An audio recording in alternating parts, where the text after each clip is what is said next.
Hello everyone, welcome to Sed Jin Sed Çîrok, influenced and inspired from Good Night Stories for Rebel Girls by Elena Favilli and Francesca Cavallo. I'm very happy for this book.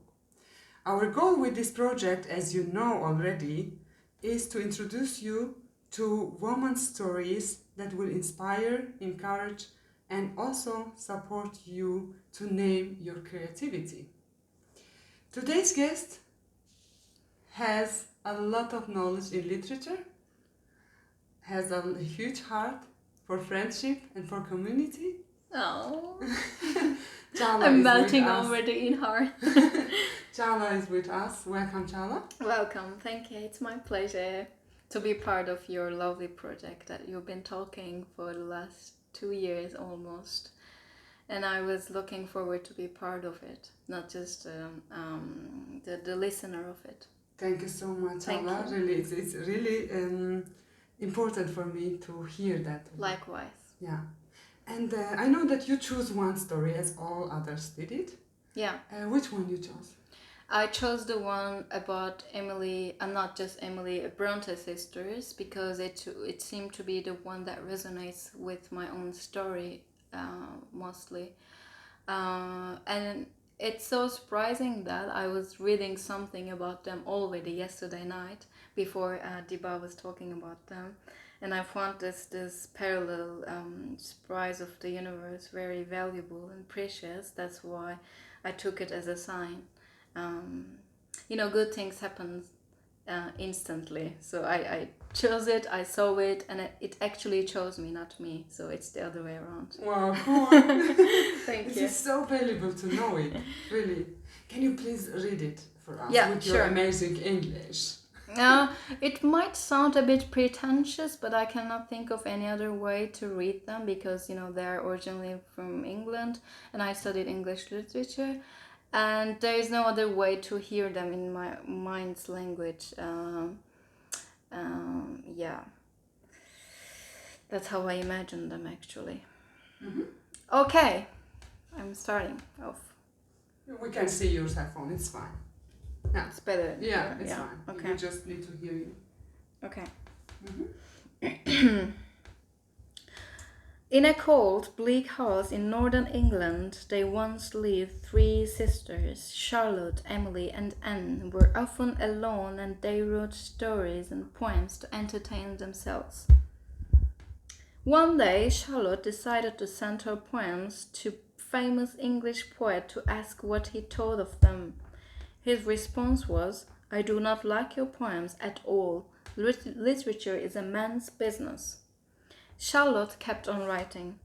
One night she found a notebook lying open on Emily's desk. "Why have you not shown us your poems before?" Charlotte asked. "They are beautiful." Emily was furious at her sister reading her private papers without her permission. But once Emily calmed down, Charlotte proposed, "Why don't we write a book of poetry together?" Emily and Anne agreed. When they finally published the book, it only sold 2 copies. But they still did not give up, and they kept working in secret, discussing their writing at the dinner table. This time, they each worked on a different novel. When the novels came out, they were hugely successful. People at the time couldn't believe that they had been written by 3 country girls. So the sisters had to travel to London to prove that they were indeed the authors. Their books have been translated into many different languages and read by millions of people across the world. That's it. Mm-hmm. And Diba underlined the part, "indeed the authors," as women they were. Mm-hmm. So it was not something very self-understanding that they were the writer because they are women, right? Yeah, there was a certain prejudices about their position, Mm-hmm. And there was a very claustrophobic atmosphere in the literature scene. Mm-hmm. Because as the guy, the furious guy asserted that it was just a man's business and they weren't entitled to have his position in that sense. Mm-hmm. So they were transgressive, I would say. Okay. But when they combined their power, it became more impenetrable, because there were just three sisters against this prejudice. Okay. I heard two things. One, you said that you are interested in literature, or you are studying literature, and the other thing you said, I am. Yes, you said I'm studying.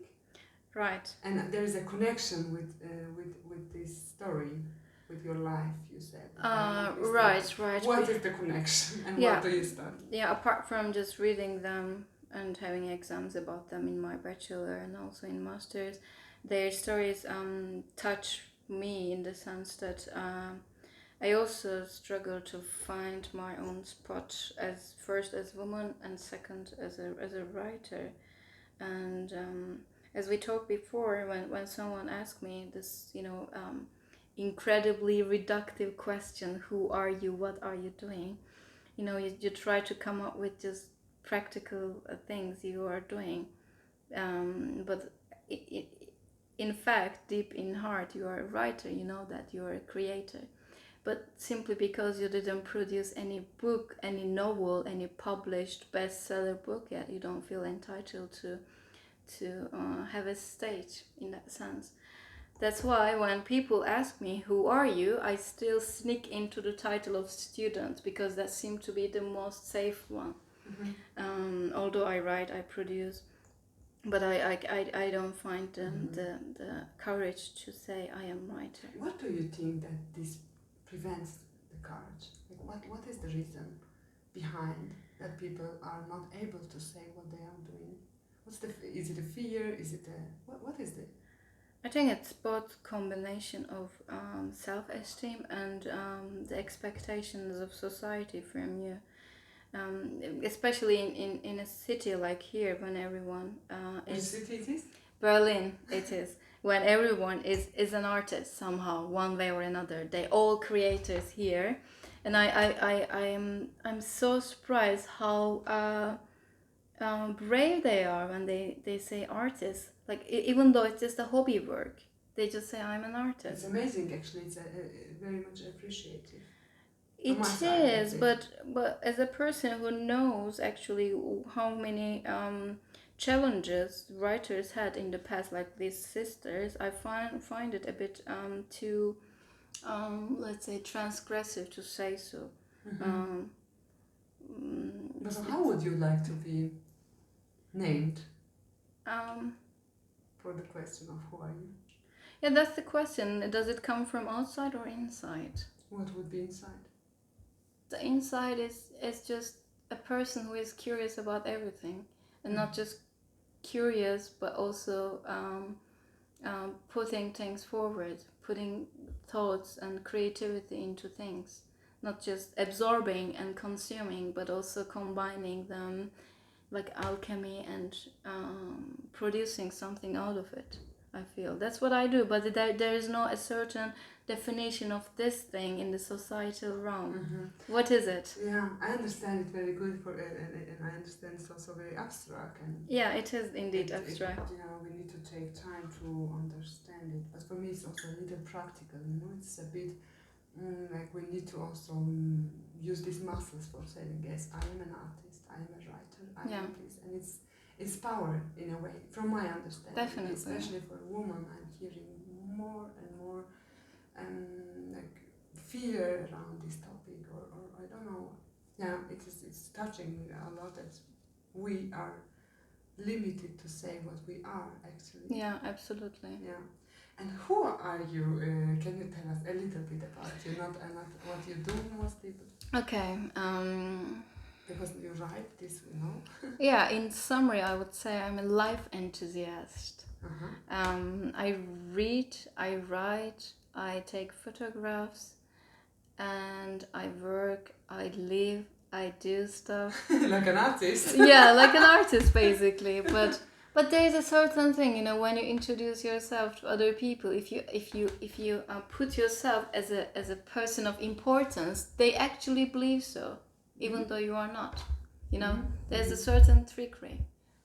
Even though you're not an artist, if you say, I'm an artist, hello, nice to meet you, that seems like you're a person of importance. But I don't do this mind trick. I first have to convince myself that I am. This is the point. Yeah. This is the point that you see yourself first. Yeah. Yes, Çağla, I am this, I am that, because it comes for me like that. When I wanted to introduce myself in a way that I am not convinced, it was not working at all. It's pretentious. Yes, and it's important that you take time, you tell yourself, yes, this is me. Yeah. And it comes. And it's a whole journey. You don't have to know who are you all the time. And which country you're from? I'm Very from pragmatical question. Yeah, of course, the bio, the facts. I'm from Turkey, and I recently moved here 2-3 years ago. To Berlin. To Berlin, yeah. Since then, I'm a semi-Berliner. Like all the artists. Okay, cool. Yeah. Welcome to our Sed Jin Sed Çîrok project. Yeah, thank you. I'm so happy. grateful to be part of it. Thank you so much, Çağla, with your great energy. Thank you. Thank you. And I see you are an artist. Life artist. Thank you so much. I thank you.